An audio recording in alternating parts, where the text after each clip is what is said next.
Ah, yang ini semuanya. Terima kasih. Dan saya mau cerita 2 hari yang lalu. Sebelumnya 3 hari yang lalu, tanggal 12 hari Rabu. Saya sibuk sekali. Sampai saya memaksakan. Saya itu kalau udah capek kan dia udah beda ya. Kalau capek ya. Saya berusaha untuk menyelesaikan pekerjaan saya. Pekerjaan itu sebenarnya 24 jam itu nggak selesai. Kalau kita nggak kasih jeda waktu untuk tubuh kita, ya maunya kerja terus kan. Tapi kan nggak bisa ya. Nah, pagi waktu itu sore kali ya. Sore itu tubuh saya udah nggak enak. Aduh, kayaknya capek deh. Saya harus istirahat. Tapi saya paksa sampai malam. Akhirnya Kamis saya drop jatuh. Saya drop, saya kumat. Saya itu kan punya tulang punggung melengkung kan. Karena dulu kecil itu saya sering jatuh, sering kepleset. Jadi saya itu sering mengalami kalau capek, kaki saya, urat saya itu sampai saya pernah nggak bisa jalan. Jadi saya itu sampai digendong suami saya itu kebelet BAB, BAK, saking saya nggak bisa jalan. Untungnya suami saya gede, jadi apa namanya gendong saya sih oke lah. Terus kejadian ini kan di rumah saya kan nggak ada suami. Saya cuma bersama anak-anak. Saya mikir, waduh, kalau kayak gini sampai saya nggak bisa jalan, repot juga ya. Tapi saya istirahat. 1 hari saya manfaatin istirahat. Tapi saya nggak istirahat full, karena saya merasa kalau saya tidur terus, badan saya capek. Saya nggak bisa tidur sepanjang hari kalau benar-benar tidak urgent sekali. Artinya saya benar-benar nggak bisa bergerak. Saya baru benar-benar istirahat. Saya doa sama Tuhan, Tuhan tolong saya nggak mau kayak gini terus karena saya di rumah nggak ada pembantu, semua saya urus sendiri. Artinya apa-apa saya handle. Akhirnya uh, saya sambil kan capek kan saya tiduran, akhirnya saya kerja dikit-dikit.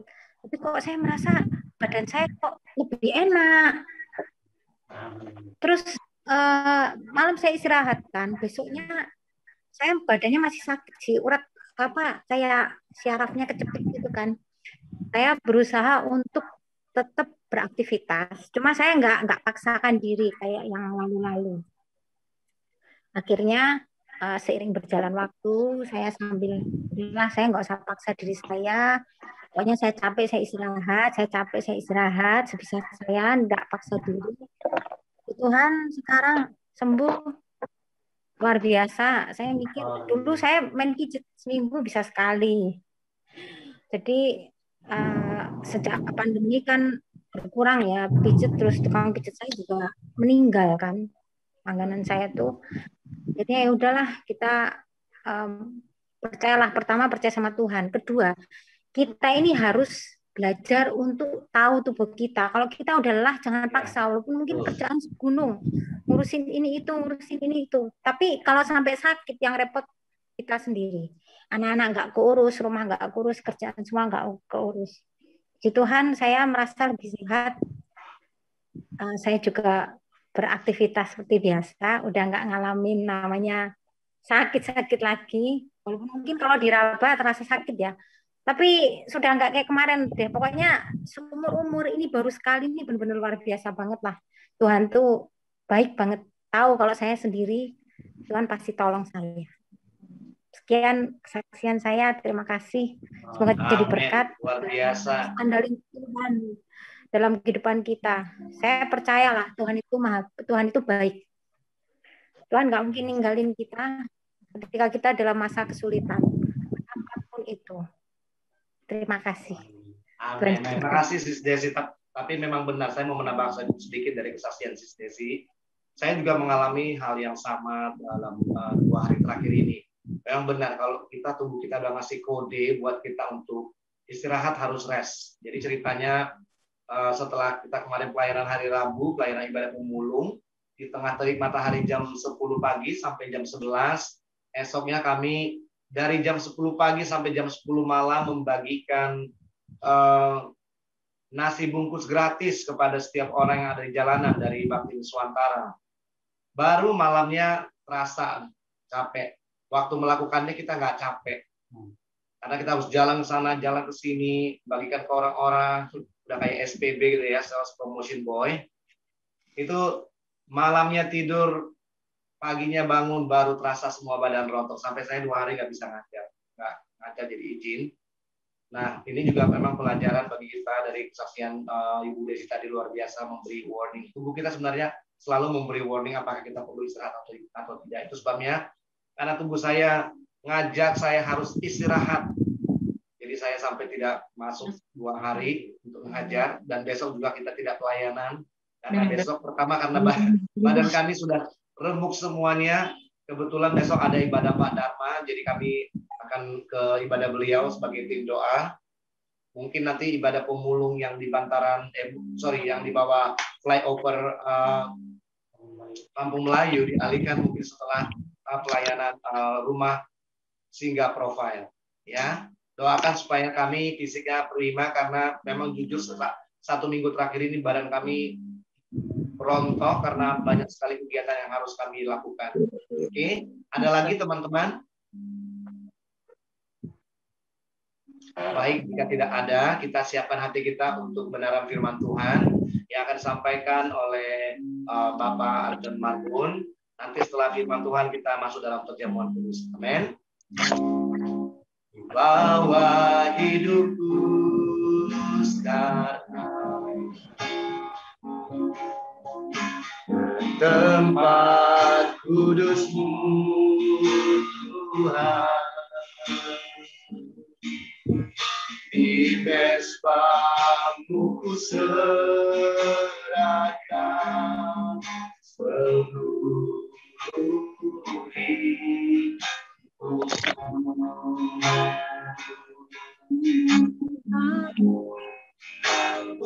Penuhi hatiku sekarang harapan yang baru, agar aku lagi mendengar suara-Mu.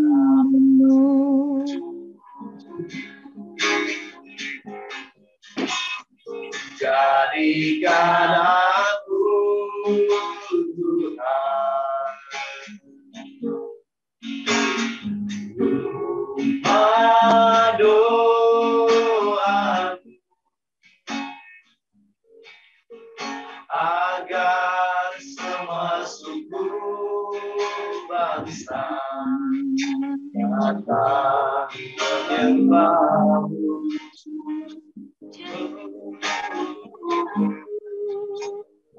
Jadikan aku Tuhan rumah doaku, agar semua suku bangsa datang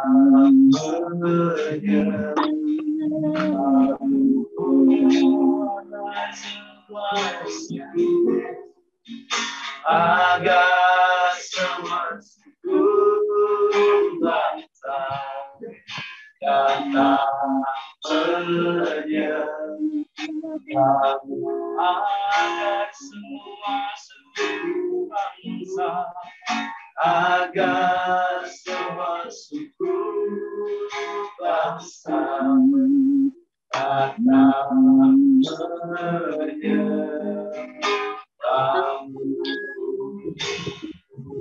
Saya minta dengan hormat Ibu Bella berdoa untuk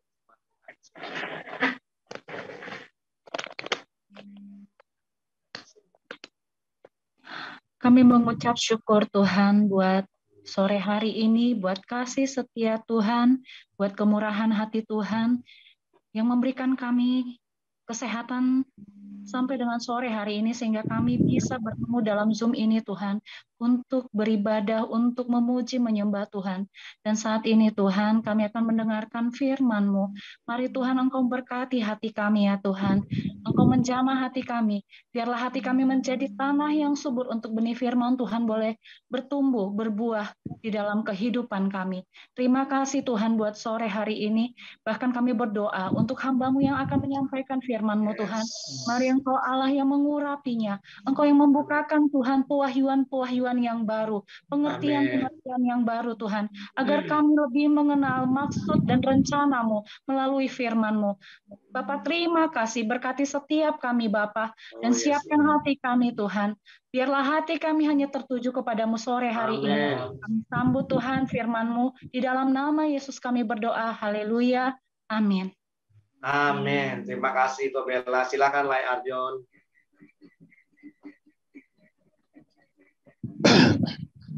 Ya. Mari kita buka Alkitab kita dari 1 Yohanes pasal yang pertama ayat 5 sampai ayat yang ke-10. Ini ayat pembukaan, nanti kita akan masuk ke Yohanes 13 setelah ini. 1 Yohanes 1 ayat 5 sampai ayat ke-10. Sudah ketemu? Sudah. Saya tadi ada melihat bernama Grace ya. Kebetulan anak saya yang paling kecil namanya Grace. Bisa Grace membacakan? Ada nama Grace di sini saya lihat. Atau Grace. Grace. Oh, Grace. Oh, Grace. Siapa itu orangnya?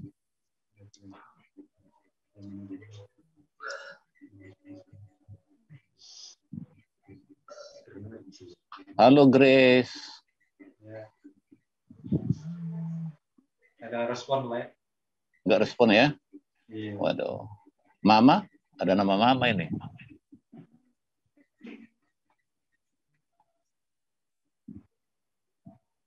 Boleh ditunggu. Enggak juga. Wah, jangan-jangan hanya dihidupkan saja apanya? Apa namanya? Zoom-nya. Orangnya nggak kelihatan. Ada. Halo, Ibu Grace. Nggak ada ya?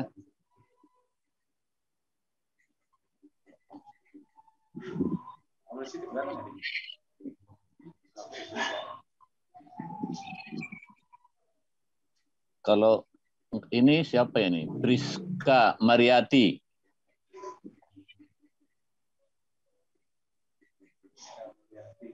Oke, siap. Yohanes 1 ayat 5. Tuhan ya, adalah terang. 1 Yohanes. Tuhan. 1 Yohanes. Ya, 1 Yohanes 5. Tuhan adalah terang. Betul. Allah adalah terang. Oke. Siap. Dan inilah berita yang telah kami dengar dari Dia dan yang kami sampaikan kepada kamu. Tuhan adalah terang dan di dalam Dia sama sekali tidak ada kegelapan.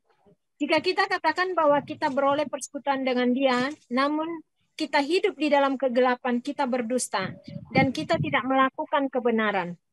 Tetapi jika kita hidup di dalam terang sama seperti Dia ada di dalam terang, maka kita beroleh persekutuan seorang dengan yang lain. Dan darah Yesus anaknya itu menyucikan kita daripada segala dosa. Jika kita berkata bahwa kita tidak berdosa, maka kita menipu diri kita sendiri dan kebenaran tidak ada di dalam kita. Jika kita mengaku dosa kita, maka Ia adalah setia dan adil, sehingga Ia akan mengampuni segala dosa kita dan menyucikan kita dari segala kejahatan. Jika kita berkata bahwa kita tidak ada berbuat dosa, maka kita membuat Dia menjadi pendusta dan firman-Nya tidak ada di dalam kita. Amin. Haleluya. Terima kasih Bu Priska. Priska tadi ya? Iya, Pak. Iya, terima kasih buat pembacaan firman Tuhan. Nah, saudara yang dikasihi oleh Tuhan, kalau kita membaca perikop ini cukup menarik ya, yang disampaikan oleh Yohanes, salah satu rasul Tuhan Yesus yang bersama-sama dengan Tuhan Yesus selama 3,5 tahun. Ya, di awal dia menyampaikan tentang berita hidup kekal ya. Jadi bagaimana kelak kehidupan manusia yaitu adalah sesungguhnya di kekekalan. Artinya hidup kita yang ada saat ini adalah hidup yang sementara. Tetapi di ayat yang kelima poinnya dia sampaikan tentang berita siapa itu Allah. Ya. Dikatakan Allah adalah terang dan di dalam Dia sama sekali tidak ada kegelapan. Ya. Dia mengajar, menyampaikan yang pertama siapa itu Allah. Nah tentu kalau Allah itu adalah terang dan di dalam Dia sama sekali tidak ada kegelapan, makna rohani yang kita dapatkan dari situ adalah Allah itu sama sekali tidak berdosa. Allah itu adalah terang. Di mana ada terang, pasti segala sesuatu akan terlihat. Tidak ada yang disembunyikan. Tidak ada di situ dosa. Ya, karena Dia Allah yang terang. Itu sebabnya dikatakan tidak ada kegelapan. Jadi apa yang kita pikirkan tentang kalimat ini adalah bahwa Allah itu adalah terang dan di dalam Dia sama sekali tidak ada kegelapan. Nah, kalau kita masuk ke ayat selanjutnya, dikatakan jika kita katakan bahwa kita beroleh persekutuan dengan Dia, namun kita hidup di dalam kegelapan, kita berdusta dan kita tidak melakukan kebenaran. Artinya apa? Kalau memang kita itu di dalam terang, seharusnya kita tidak lagi melakukan sesuatu yang salah. Kalau kita memang sudah hidup di dalam kebenaran, kalimat ini mengajarkan, ya jangan lagi berbuat dosa. Nah, namun kita kembali ke ayat selanjutnya di poin yang ke-7. Kalau kita simak nanti Bapak Ibu Saudara, dengan seksama ayat ini, poin ini, ya pasti ada sesuatu yang terlewatkan dari pemahaman kita. Coba saya bacakan, saudara bisa perhatikan. Tetapi jika kita hidup di dalam terang, sama seperti Dia ada di dalam terang, maka kita beroleh persekutuan seorang dengan yang lain. Nah, itu yang pertama. Dikatakan jika kita hidup di dalam terang, sama seperti Dia ada di dalam terang, maka kita beroleh persekutuan seorang dengan yang lain. Kenapa saya dan saudara bisa saat ini bersekutu? Kenapa kita bisa bergabung dalam Zoom? Karena di dalam diri kita ada yang namanya terangnya Tuhan. Karena kita hidup di dalam terang. Sehingga ada kerinduan buat saya dan saudara untuk dengar-dengaran akan firman Tuhan. Demikian halnya di dalam persekutuan komunitas kita dimanapun kita berada. Kenapa kita bisa bergabung dengan sebuah denominasi atau sebuah gereja atau sebuah kumpulan yang berbicara tentang kebenaran-kebenaran firman Tuhan. Karena hidup kita dipenuhi oleh kebenaran daripada Tuhan. Karena hidup kita dipenuhi oleh terangnya Tuhan. Nah, sampai di sini kita bisa mengerti dan bisa memahami. Jelaslah kalau memang terang itu ada dalam diri kita, maka kerinduan kita adalah untuk bersekutu. Kerinduan kita adalah untuk beribadah. Yes. Namun yang kedua, yang disampaikan, dan darah Yesus, anaknya itu menyucikan kita daripada segala dosa. Nah, kalau kita masuk ke dalam poin yang kedua ini, dan darah Yesus, anaknya itu menyucikan kita daripada segala dosa. Kira-kira apa poin yang terlewatkan di sini? Apa yang perlu kita gali atau sesuatu yang perlu kita pertanyakan dari ayat ini, Bapak Ibu Saudara? Nah, sebelum kita mungkin menemukannya kalau kita baca ayat-ayat selanjutnya itu berbicara tentang bahwa tidak ada seorang pun manusia yang tidak berdosa. Jika kita berkata bahwa kita tidak berdosa di ayat yang ke-8, maka kita menipu diri kita sendiri dan kebenaran tidak ada di dalam kita. Jika kita mengaku dosa kita, maka Ia adalah setia dan adil, sehingga Ia akan mengampuni segala dosa kita dan menyucikan kita dari segala kejahatan. Jadi ada langkah-langkah yang diberikan buat kita. Kita ini bukanlah orang benar. Kita ini adalah orang berdosa. Tetapi dikatakan jika kita mengaku dosa, maka Ia adalah setia dan adil, sehingga Ia akan mengampuni segala dosa. Nah, itu artinya apa? Berarti kita harus sewaktu-waktu datang kepada Tuhan. Nah, kira-kira sudah ditemukan nggak pertanyaan apa yang ada dalam poin yang ketujuh ini, ayat yang ketujuh yang ada dalam benak saudara? Ketika dikatakan, tetapi jika kita hidup di dalam terang, sama seperti Dia ada di dalam terang, ya, dan darah Yesus anaknya itu menyucikan kita daripada segala dosa. Nah, saya bantu untuk mengajukan pertanyaan seperti ini. Jika kita berjalan di dalam terang, ya, sama seperti Allah itu dikatakan adalah terang, mengapa kita perlu disucikan dari dosa? Jika kita, sekali lagi, berjalan di dalam terang, sama seperti Allah adalah terang, mengapa kita perlu disucikan dari dosa? Bukankah Allah itu terang? Ketika kita berada di dalam terang, bukankah sebenarnya hidup kita harus menunjukkan sesuatu hal yang benar? Yang artinya kalau kita bisa katakan, sebenarnya kalau hidup kita sudah terang, firman Tuhan katakan di dalam terang tidak ada kegelapan. Artinya apa? Di dalam terang sebenarnya tidak ada lagi kita temukan dosa.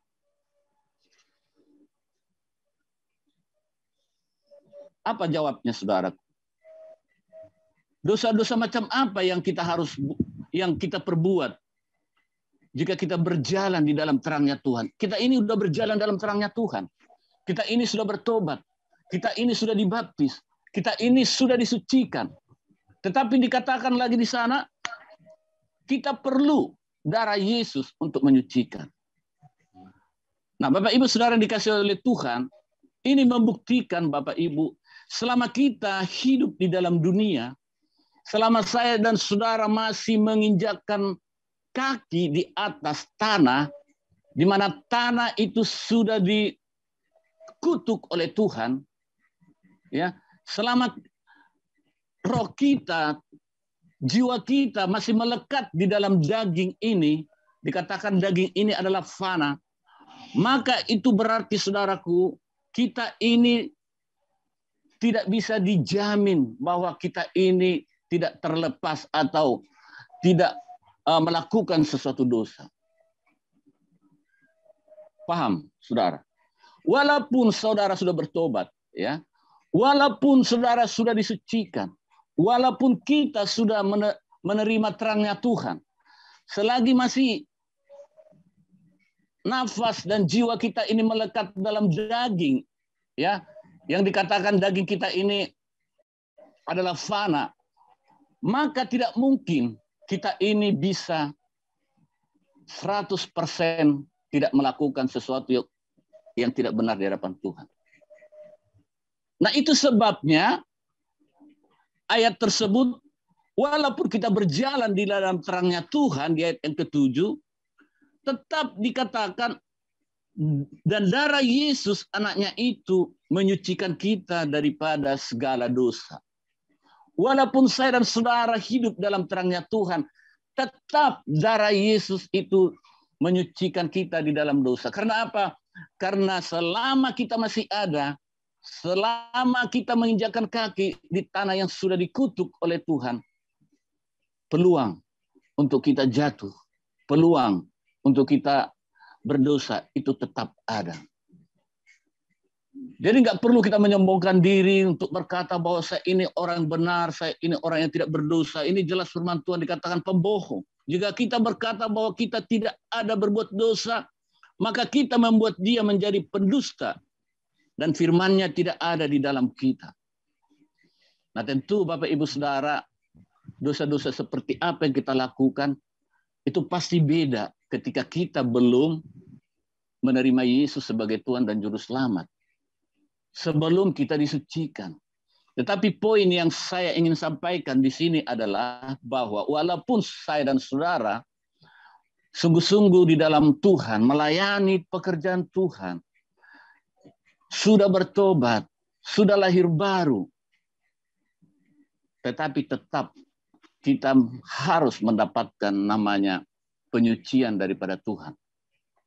Nah, untuk lebih memahami maksud dan tujuan daripada 1 Yohanes pasal 1 ayat 7 ini, kita kembali coba buka di Yohanes pasal 13 ya.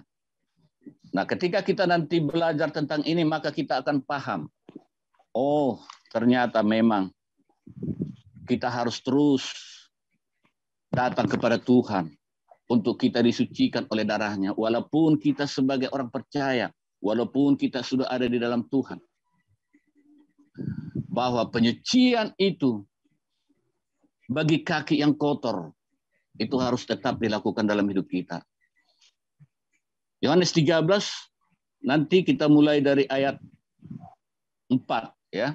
Sebelum ayat ini kita baca, sebagai pengantar saya sampaikan bahwa di Israel itu kehidupan mereka pada saat itu ketika Yesus ada, Bapak Ibu Saudara, ya pastilah belum seperti keadaan kita sekarang. Kita sekarang kalau mau mandi, ya udah masuk kamar mandi, sudah tersedia air ya. Tetapi kehidupan ketika itu pada saat Yesus ada pelayanan, kalau orang mau mandi itu mereka harus pergi ke sumur ya.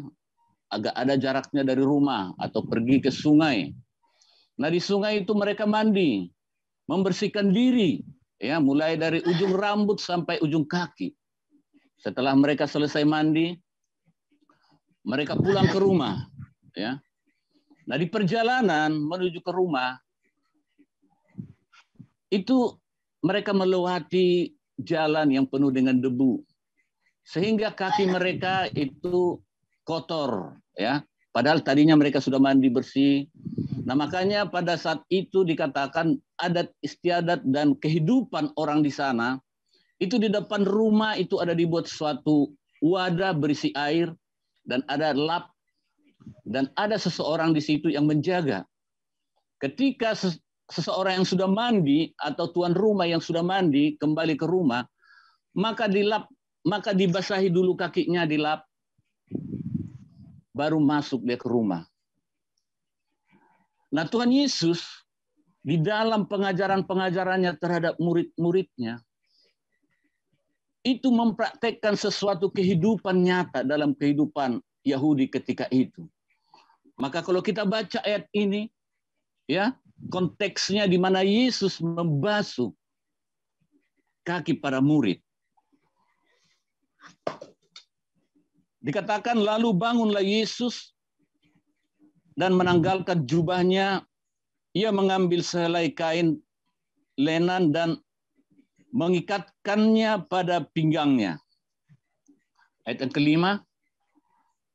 Kemudian ia menuangkan air ke dalam sebuah basi dan mulai membasuh kaki murid-muridnya, lalu menyeka dengan kain yang terikat pada pinggangnya itu. Nah, seperti apa yang saya ceritakan tadi, ya, kehidupan orang-orang Yahudi ketika itu, ya, membasuh kaki sebelum masuk ke rumah. Nah, ini Yesus praktekkan kepada para muridnya, saudara. Dan ketika ini dilakukan, ini adalah sesuatu bukti kasih dia juga kepada para muridnya. Maka di ayat ke-6 dikatakan, maka sampailah ia kepada Simon Petrus. Kita tahu Simon Petrus ini seperti apa karakternya, Bapak Ibu Saudara, ya, bahwa dia orangnya ya cepat bertindak, tetapi walaupun kadang tindakannya itu salah, ya. Ketika Yesus mau ditangkap dia yang menjadi di depan. Wah, tidak bisa. Nggak mungkin. Saya yang harus maju. Dan ketika itu sampai Tuhan Yesus mengingatkan dia, "Hei Petrus, sebelum ayam berkokok 3 kali engkau akan menyangkal aku," katanya. Sering apa yang dilakukan Petrus ini ya tidak sesuai dengan kebenaran-kebenaran, bertentangan dengan kebenaran. Nah, di sini juga kalau kita baca hati-hati dengan teliti, sampai 3 kali Petrus ini berargumen dengan Yesus, ya. Yang pertama di ayat ke-6, "Tuhan, engkau hendak membasuh kakiku?" Wah. Dia bertanya kepada Yesus. Mungkin dalam pikiran Petrus saat itu, wah, guruku, masa dia membasuh kakiku? Itulah yang ada dalam benaknya. Maka jawab Yesus kepadanya, "Apa yang kuperbuat, engkau tidak tahu sekarang, tetapi engkau mengerti kelak." Nah, kalau kita melihat saudara yang dikasih oleh Tuhan, ketika Yesus menyampaikan sesuatu kepada para muridnya, itu murid-muridnya itu belum tentu langsung paham, langsung mengerti. Ya, salah satu contoh lagi di dalam Yohanes 14, ya, setelah peristiwa ini kan murid-muridnya itu gelisah, murid-muridnya itu mungkin mengalami kesedihan. Ya. Di ayat 14 itu kan Tuhan Yesus berbicara kepada mereka, "Jangan kau gelisah." Dan Tuhan Yesus sampaikan di situ, "Aku akan datang kembali dan membawa kamu ke tempatku, supaya di tempat di mana aku berada, kamu pun berada."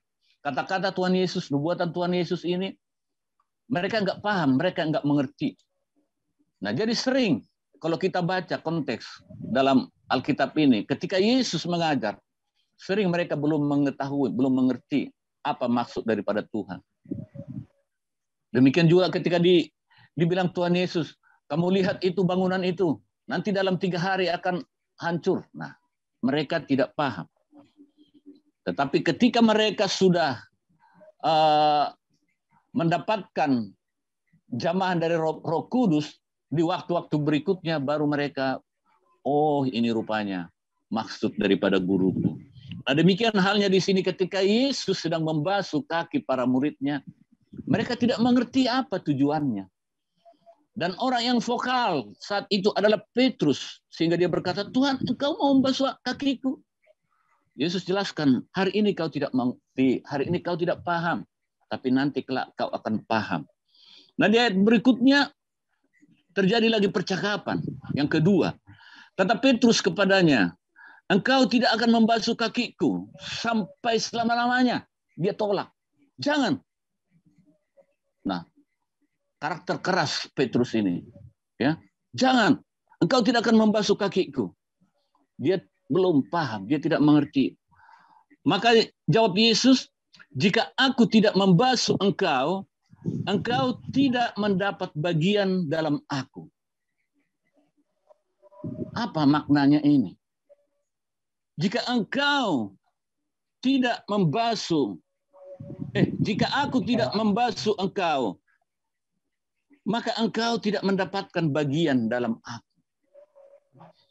Jadi penuh makna peristiwa-peristiwa atau praktek-praktek yang dilakukan oleh Tuhan Yesus perlu dimaknai secara rohani dan bukan hanya memiliki satu arti. Tindakan-tindakan profetik yang dilakukan oleh Tuhan Yesus ketika dia berada bersama-sama dengan muridnya. Bisa diartikan beberapa arti, beberapa makna. Kalau kita kaitkan dengan apa yang kita baca tadi di 1 Yohanes, ya, bahwa orang yang hidup di dalam terang sesungguhnya tidak lagi melakukan dosa. Tetapi nyatanya perlu tetap penyucian. Nah, itu ditegaskan juga nanti ketika percakapan yang ketiga, ya. Kita melihat percakapan yang ketiga dulu. Jadi percakapan yang kedua, Petrus terus tidak paham, dia menolak, ya. Tetapi karena memang dijelaskan oleh Tuhan Yesus lagi, Jikalau aku tidak membasuh engkau, engkau tidak mendapat bagian dalam aku. Akhirnya, wah dia, udahlah, kalau memang harus demikian. Maka dia bilang, Tuhan jangan hanya kakiku saja, tetapi juga tangan dan kepalaku. Artinya apa? Dia ingin semuanya, ya. Jangan hanya kakiku, tapi ikut semua kepalaku.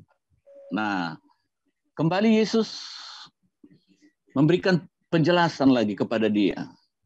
Kata Yesus kepadanya, barang siapa telah mandi, ia tidak usah membasuh diri lagi, selain membasuh kakinya. Barang siapa yang sudah mandi, yang telah mandi, ia tidak usah membasuh diri lagi, selain membasuh kakinya. Sama seperti contoh tadi yang saya sebutkan di awal, ketika orang-orang Yahudi pergi ke sumur untuk mandi, dimandikan seluruh tubuhnya. Ketika dia pulang, kotor kakinya, nggak perlu lagi dia balik lagi untuk mandi. Tetapi yang dibersihkan adalah kakinya. Nah, kira-kira paham nggak maksudnya? Nanti akan terjawab pertanyaan yang tadi. Jika kita di dalam terang, kenapa dibutuhkan lagi yang namanya penyucian? Ya, ini jawabannya, Bapak Ibu Saudara. Barang siapa yang telah mandi, ia tidak usah basuh diri lagi, selain basuh kakinya. Barang siapa yang sudah diselamatkan, barang siapa yang sudah menerima Yesus sebagai Tuhan dan Juru Selamat, ya, tidak perlu lagi berulang-ulang kali menerima Yesus sebagai Tuhan dan Juru Selamat. Tidak perlu lagi barang siapa yang sudah dibaptis dalam nama Bapa, Anak, dan Roh Kudus, yang sudah menyadari akan dosa-dosanya. Nggak perlu lagi berulang-ulang dibaptis lagi. Karena keselamatan sudah disediakan. Tetapi apa yang perlu? Kaki yang kotor dibersihkan. Kenapa? Seperti apa yang saya sampaikan tadi, walaupun kita ini sudah disucikan, walaupun kita ini sudah lahir baru, ketika saya dan saudara bergabung, atau orang yang bekerja sebagai manajer masuk ke kantor, mungkin di kantor saudara melihat karyawan yang lamban bekerja, saudara terpancing untuk marah. Padahal saudara anak Tuhan, terang Tuhan. Ketika saudara karyawan masuk kantor, saudara sebal dengan manajer saudara. Padahal saudara anak Tuhan, sudah lahir baru. Ya. Ketika saudara sebagai hamba Tuhan, sebagai gembala, sebagai pengajar, ketika saudara melihat jemaat-jemaat, melihat domba-domba yang keras kepala, yang tidak mengerti, sudah dijelaskan berkali-kali, saudara mungkin bisa, wah, ada sesuatu yang tidak baik dalam hidup saudara. Jadi sekali lagi saya katakan, selagi kita masih ada, selagi kita masih hidup, tidak menjamin 100% kita terbebas dari ikatan itu. Itu sebabnya perlu penyucian kaki yang kotor. Ya, inilah perumpamaan. Ya, bukan perumpamaan, langsung praktek yang Yesus sampaikan. Kamu sudah hidup baru, kamu sudah mengerti kebenaran, tetapi peluang-peluang untuk kamu jatuh itu masih tetap ada. Kalau kita kembali lagi gali firman Tuhan yang saya sampaikan sebelumnya itu tentang keinginan daging dan keinginan roh. Sangat jelas. Paulus itu menjelaskan di Roma pasal yang ke-7 itu bagaimana pergumulan dia di dalam hidup ini. Sama halnya kita, Bapak Ibu Saudara. Pergumulan kita. Ya, kerinduan kita berbuat baik. Kerinduan kita melayani Tuhan. Tetapi nyata-nyatanya apa? Kita jatuh juga di dalam dosa. Maka kalau tidak aku datang menyucikan kakimu, kamu tidak akan dapat bagian dalam aku, kata Yesus kepada Petrus. Jikalau Tuhan Yesus tidak menyucikan kita dari segala dosa-dosa yang kita lakukan sepanjang hidup kita ini, maka kita tidak akan mendapat bagian dalam kerajaan surga. Maka dari itu, saudaraku, Setiap saat, setiap waktu kita perlu minta ampun kepada Tuhan. Kita perlu minta penyucian, kekudusan daripada Tuhan. Nah, kalau dikatakan kita tidak mungkin 100% tidak melakukan dosa, ini bukan berarti Bapak Ibu Saudara menjadi suatu peluang untuk kita berbuat dosa. Tidak, saudaraku. Oh, kalau saya berbuat dosa, ya saya datang ke Tuhan, pengampunan ada. Bukan seperti itu. Tetapi justru ini menguatkan kita untuk membuat kita selalu bersandar kepada Tuhan. Membuat kita selalu mengandalkan Tuhan. Ini menyadarkan kita bahwa memang kalau masih hidup di dalam daging, kita tidak akan berdaya.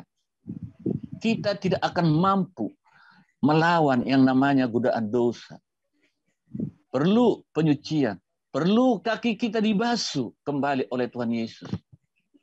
Amin, saudara yang dikasih Tuhan.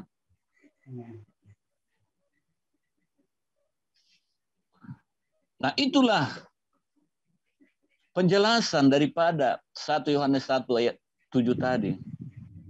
Pertanyaan yang kita sampaikan tadi, ketika kita sudah dalam terangnya Tuhan, kenapa masih perlu penyucian? Kenapa masih perlu darah Yesus menyucikan kita? Karena kita tidak luput dari kesalahan-kesalahan. Karena kita tidak luput dari kekurangan-kekurangan. Beda dengan orang yang belum lahir baru, Bapak Ibu. Ketika dia melakukan sesuatu dosa, dalam batinnya, dalam hatinya, itu tidak ada sesuatu yang berbicara. Tetapi saya dan saudara, orang yang sudah dimenangkan buat Tuhan, orang yang sudah menerima penyucian secara utuh dari Tuhan dengan kelahiran baru, dengan menerima baptisan, memberikan diri kita dibaptis, ya, dicelupkan ke dalam air, dimatikan dosa-dosa kita secara keseluruhan. Namun ketika kita melakukan kegiatan kehidupan, kita tetap terkontaminasi. Maka bedanya dengan mereka, ketika kita jatuh, kita sadar. Kata hati kita berbicara, oh engkau sudah jatuh. Sehingga kita datang kepada Tuhan. Minta penyucian daripada Tuhan. Minta kaki saudara dibasuh oleh Tuhan. Supaya dosa-dosa itu yang tidak kamu sengaja atau yang tidak kamu mampu untuk menolaknya, itu dimurnikan, itu disucikan dan dikuduskan oleh Tuhan. Nah, demikian halnya praktek yang disampaikan oleh Tuhan Yesus kepada muridnya. Dikatakan di situ, supaya engkau melakukan hal yang sama. Untuk saling membasuh kaki. Apa artinya Bapak Ibu Saudara? Kita anak-anak Tuhan, orang-orang percaya, antara satu dengan yang lain, harus saling memaafkan. Harus saling mengampuni. Harus mempraktekkan apa yang sudah Yesus lakukan pada murid-muridnya. Yaitu mengampuni teman kita yang bersalah kepada kita.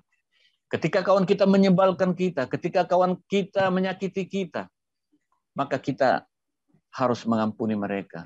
Itulah yang Yesus katakan di sini. Saya mempraktekkan ini adalah sebagai contoh, sebagai teladan untuk kamu lakukan di kemudian hari dalam hidup. Berapa banyak di antara kita yang mungkin? Ya, mudah-mudahan tidak ada. Di daerah kami ada. Kalau amang boruku itu, ya itu baik. Itu sungguh baik memperhatikan saya. Begitu juga opungku. Tetapi kalau mertuaku itu jahat kali, aku nggak mau mengampuni itu. Ada orang yang seperti itu, Bapak Ibu. Ya. Terlebih ya kehidupan ini saya contohkan kebetulan karena saya orang Batak. Itu biasanya kalau orang Batak itu, nah ini sekalian pengalaman ini, pengalaman curhat. Istri saya dulu ya dalam hatinya begini, saya mau menemukan seseorang pasangan hidup saya yang sudah tidak mempunyai ibu gitu loh. Lucu sebenarnya kan. Kenapa dia berkata seperti itu? Karena dia melihat ya dalam keluarganya, ibunya sendiri bagaimana diperlakukan oleh mertuanya. Diperlakukan apa ya? Ya, kalau orang Batak di sini pasti tahu lah ya. Bagaimana hubungan parumain dengan mertua. Ya. Dan memang terwujud Bapak Ibu. Istri saya menemukan saya, orang tua saya memang udah nggak ada lagi. Nah, itu dia sampaikan setelah kita berkeluarga ya. Dulu saya ada doa seperti itu, dia bilang. Nah, apa yang ingin mau saya sampaikan, saudara? Bahwa di antara kita ini tidak ada satupun yang mampu untuk tidak terjerat. Ya. Dikatakan juga hanya melihat saja. Melihat dan mengingini itu sudah berbuat dosa. Berpikir, belum melakukan. Wah, nanti saya sampai ke sana, harus begini. Aku akan ambilkan pohon buah mangganya itu. Masih berpikir dia, belum dilakukannya. Itu sudah dosa. Maka perlu penyucian, perlu pengudusan akan dosa-dosa kita, yaitu dengan membasuh kaki. Itulah sebabnya saya memberikan judul topik ini ya. Ketika ditanya apa judulnya, terkadang ya kita para pembawa firman ini kadang tidak mesti ada judul sebenarnya, tetapi supaya bisa dimasukkan kali atau gimana ya terpaksa kita ambil judulnya. Tapi judulnya itu ya harus sesuai dengan apa isinya. Itu penyucian bagi kaki yang kotor ya. Jadi ketika kita terkontaminasi dengan kehidupan dunia ini, maka cepat-cepatlah datang kepada Tuhan. Minta pengampunan. Haleluya. Amin. Ya, saya tidak panjang-panjang untuk menyampaikan firman Tuhan, karena saya lihat, saya tonton di YouTube selama ini kok panjang-panjang sekali firman yang saya sampaikan. Kadang bisa 1 jam. Ya. Padahal intinya itu aja, ya kan? Seperti firman ini, intinya adalah kita memahami 1 Yohanes pasal 7 tadi, pemahaman bahwa walaupun kita berjalan di dalam terangnya Tuhan, kita masih tetap memerlukan penyucian daripada Tuhan. Ya. Jadi bukan berarti kita kudus, bukan berarti kita sudah tidak melakukan dosa lagi. Itu pembohong, dikatakan firman Tuhan. Kalau orang berkata dia tidak berbuat dosa, tidak berdosa, itu bohong. Jadi nggak ada manusia yang sempurna. Tetapi kesempurnaan kita kelak ketika kita sudah bersama-sama dengan Dia. Haleluya.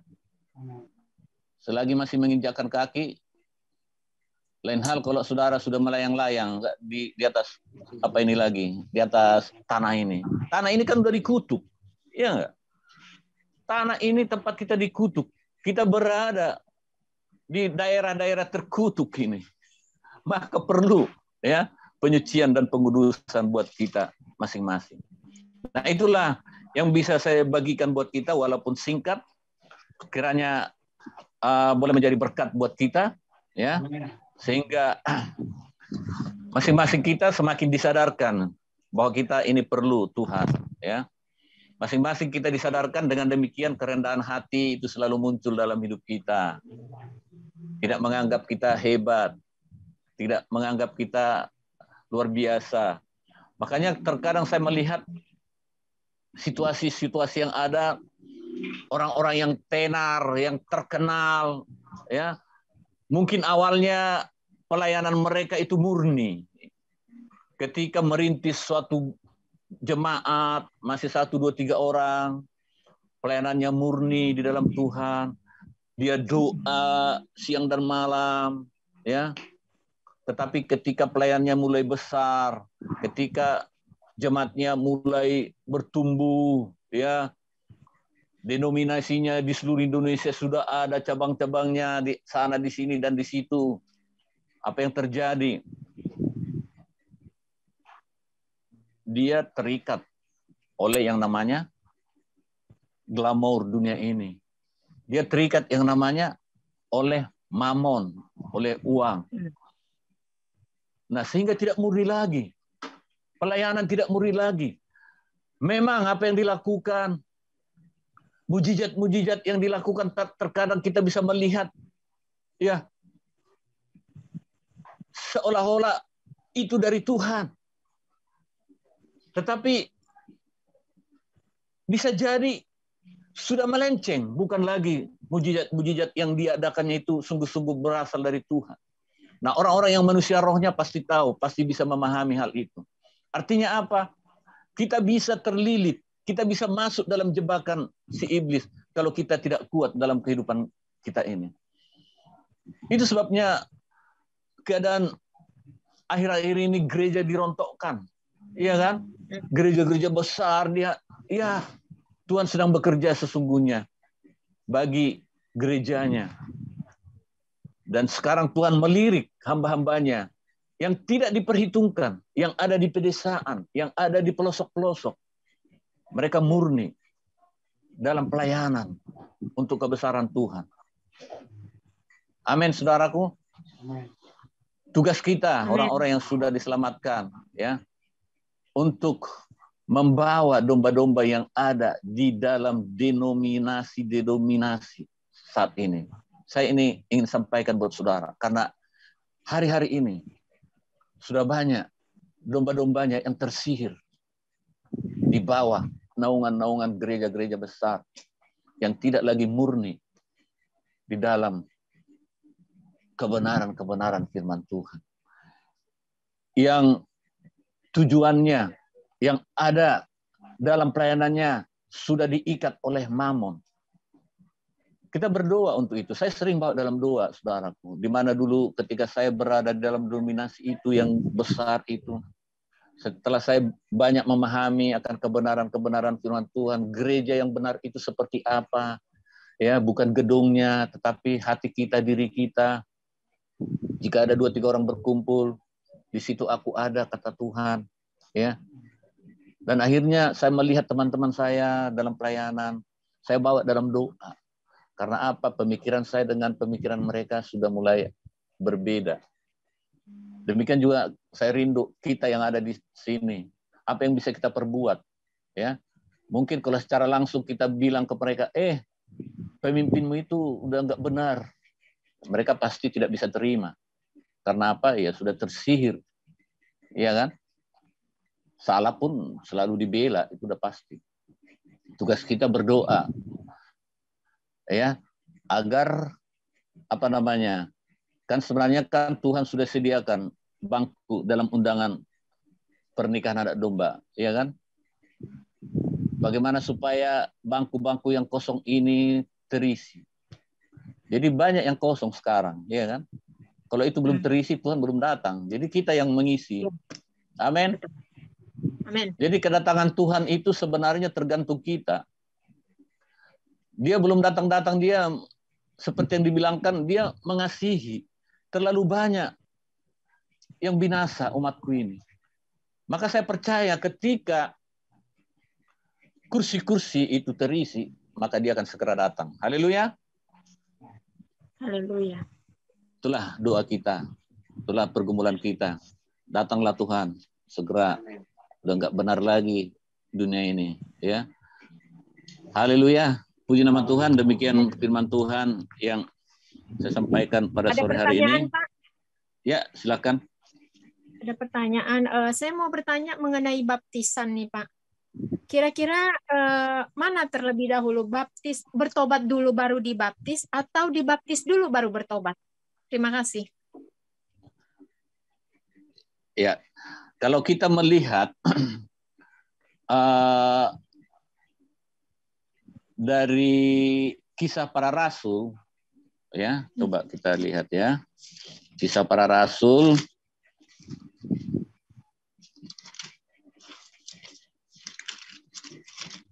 ketika itu kan terjadi hari Pentakosta, ya. Terjadi hari Pentakosta, para murid dipenuhi oleh Roh Kudus, ya. Kemudian katanya Petrus di sini Petrus berkhotbah. Ketika Petrus berkhotbah menyampaikan Injil kebenaran, ya, kepada orang banyak, sehingga orang banyak itu mengerti, memahami, ya, paling tidak mereka tahu Injil itu, apa yang disampaikan itu. Maka dikatakan di situ, di mana itu ya? Apa yang harus kami katakan, perbuat, itu kira-kira ayatnya. Saya cari dulu. Atau kalau boleh ada yang lain membantu. Kalau begitu apa yang harus kami berbuat? Kan dibilang itu. Maka Petrus berkata, bertobatlah dan berilah dirimu dibaptis. Nah, ini patokannya buat kita, ya. Jadi, ya bertobat dulu, baru beri diri dibaptis. Itu yang benar sesuai dengan kebenaran firman Tuhan yang ada dalam Kisah Para Rasul ini. Cuma kalau paham. kita, Terima kasih, ya, Pak. oke, ya. Tapi kalau baptisan Roh Kudus, ada orang belum baptis air sudah menerima baptisan Roh Kudus. Itu ada juga, kita bisa melihat dalam Alkitab. Ya, terima kasih. Terima kasih, Pak. Ya, kalau nggak ada lagi, saya minta untuk menutup kita dalam doa. Siapa yang bersedia?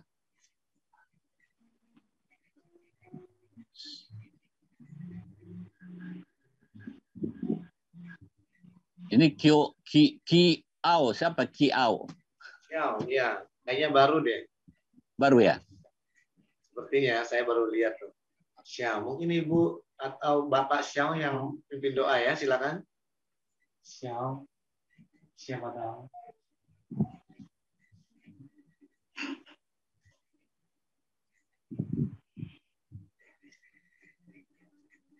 Oh, Sispang. Namanya Xiao. Oke.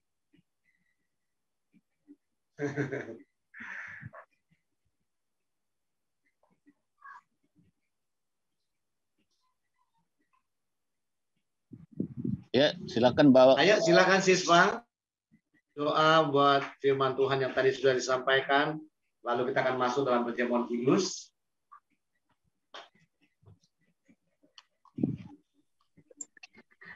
Bapa yang penuh kasih, terima kasih atas kasih-Mu dan penyertaan-Mu. Kami semua dapat mendengarkan firman-Mu.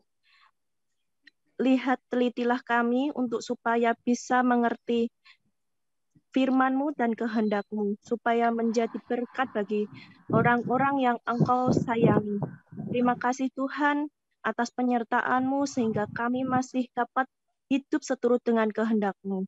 Lindungi kami dari segala hal dalam suka dan duka. Tuhan, sertai kami dalam kehidupan kami semua, supaya menjadi anak-anak-Mu, menjadi cahaya terang bagi orang-orang yang membutuhkan pertolongan. Terima kasih Bapa, di dalam nama Tuhan Yesus kami bersyukur dapat mengerti dan memahami firman yang Kau berikan melalui Pak Arjon. Biarlah Tuhan sekiranya memberkati bangsa dan negara kami, juga orang-orang yang Tuhan pakai untuk menerangi jiwa-jiwa supaya dapat masuk menjadi segala rencana-Mu. Terima kasih Bapak Yesus, di dalam nama Tuhan Yesus kami berdoa dan mengucap syukur. Amin. Amin. Basuh aku di dalam darah-Mu, ada kurban jamah bibir, uruskan hatiku dengan Roh-Mu. Ku rindu kemuliaan Tuhan, lebih dari segala harta. Jadikan ku hamba setia kepadamu.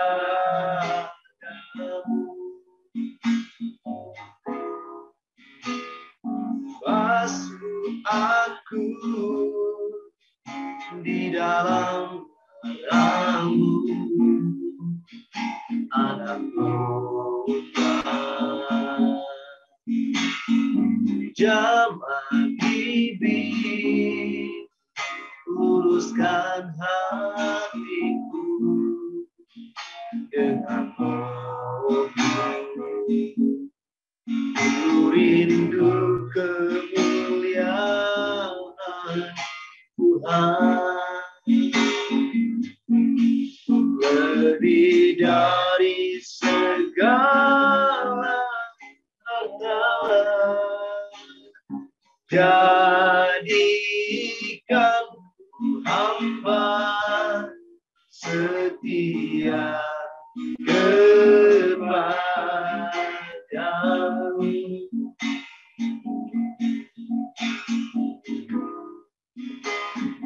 Lebih dari segalanya,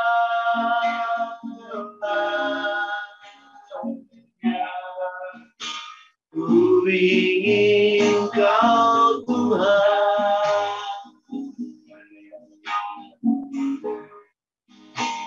emas, perak, dan permata,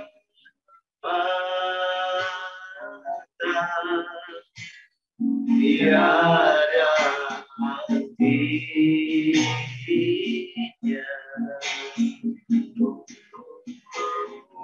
Ku ingin lebih dekat,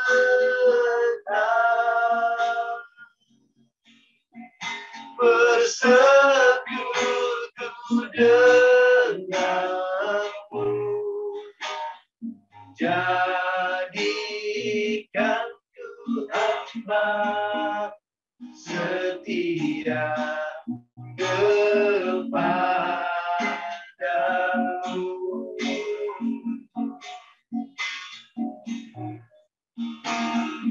Jadikan ku hamba setia kepadamu. Jadikan aku hamba Tuhan, jadikan ku hamba setia kepadamu.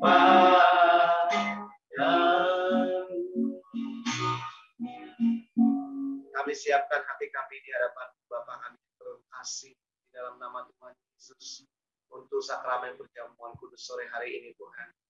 Engkau yang berkata Tuhan, perbuatlah ini setiap kali kau mengingat akan aku.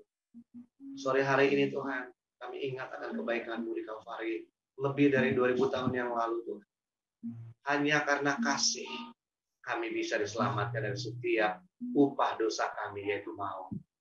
Kami bersyukur Bapa, kalau sore hari ini kami masih boleh mengangkat tubuh dan minum darah-Mu di dalam nama Tuhan Yesus. Kami mengucap syukur. Amin. Mari kita siapkan hati kita dan juga perjamuan di hadapan kita masing-masing. Terima kasih Tuhan.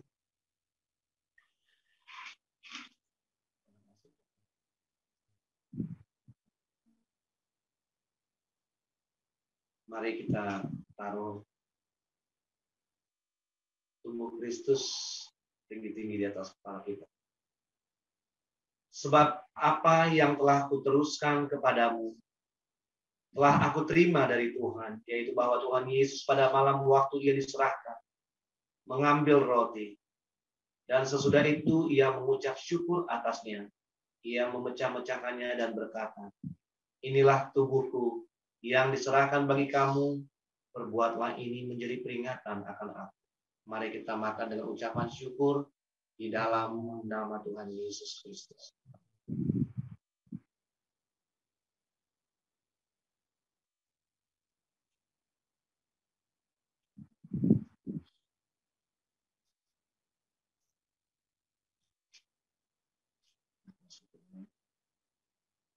Mari kita angkat tinggi-tinggi cawan perjamuan yang adalah darah Kristus.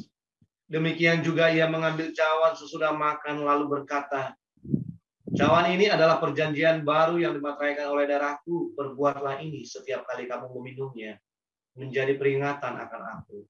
Sebab setiap kali kamu makan roti ini dan minum cawan ini, kamu memberitakan kematian Tuhan sampai Ia datang. Setiap kali kita melakukan ini, kita memberitakan kematian Tuhan sampai Ia datang menjemput kita di awan-awan yang permai. Amin. Mari kita minum dengan ucapan syukur. Dalam nama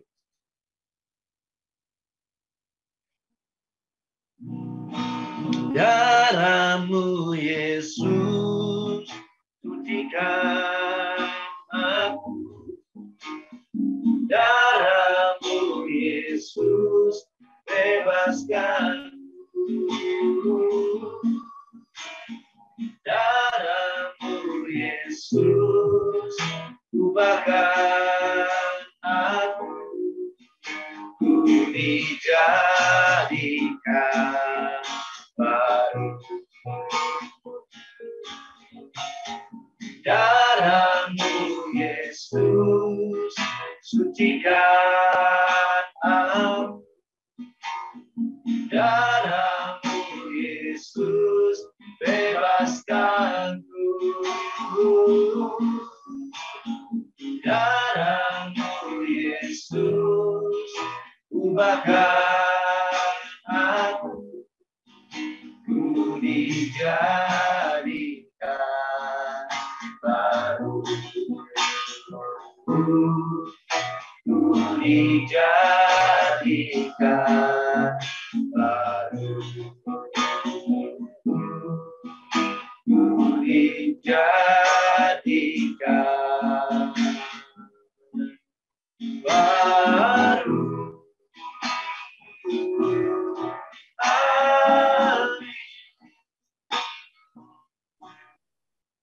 Karena darah-Mu Tuhan yang tercurah di Kalvari membuat kami memiliki harapan, memiliki hidup yang baru di dalam Engkau. Terpujilah nama-Mu dari kekal sampai kekal, sampai selama-lamanya. Kita yang percaya pada nama Kristus Yesus katakan, amin. Beberapa pengumuman buat kita semua. Untuk ibadah MDF, Menara Doa Fajar, kami juga mengundang teman-teman mungkin yang setiap pagi rindu bersekutu dengan Tuhan. Kami di Singa Yehuda ada Menara Doa Fajar dari jam 4 sampai selesai, hari Senin, Rabu, dan Jumat. Kami mengundang teman-teman semuanya, karena di ibadah Menara Doa Fajar ini bukan seperti ibadah biasa, karena dari awal sampai akhir kita berdoa syafaat untuk banyak pokok doa. Amin. Baik, kita akan tutup ibadah kita. Kita angkat tinggi-tinggi tangan kita menerima berkat dari Bapa. Berkat dari Bapa di surga, di dalam persekutuan anaknya yang tunggal, Yesus Kristus, dan penghiburan Roh Kudus menyertai kita dari sekarang sampai selama-lamanya. Maranatha, Tuhan Yesus menjemput kita di awan-awan yang permai. Amin. Kami memuji kebesaran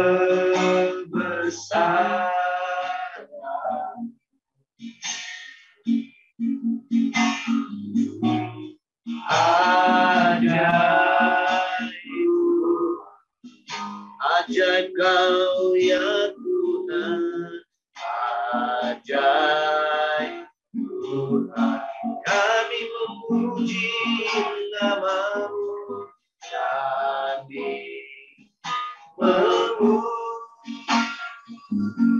memuji kebesaran.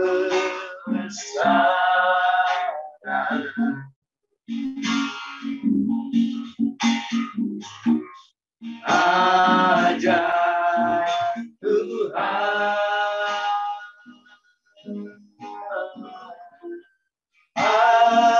ajaib Tuhan, ajaib Tuhan, ajaib Tuhan,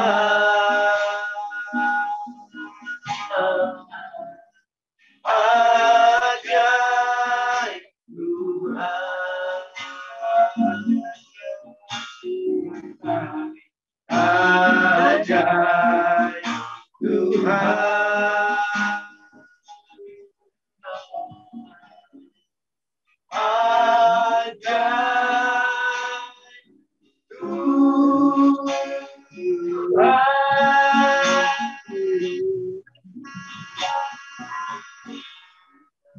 Sampai ketemu ibadah Sabtu mendatang. Tuhan Yesus memberkati kita semua. Shalom.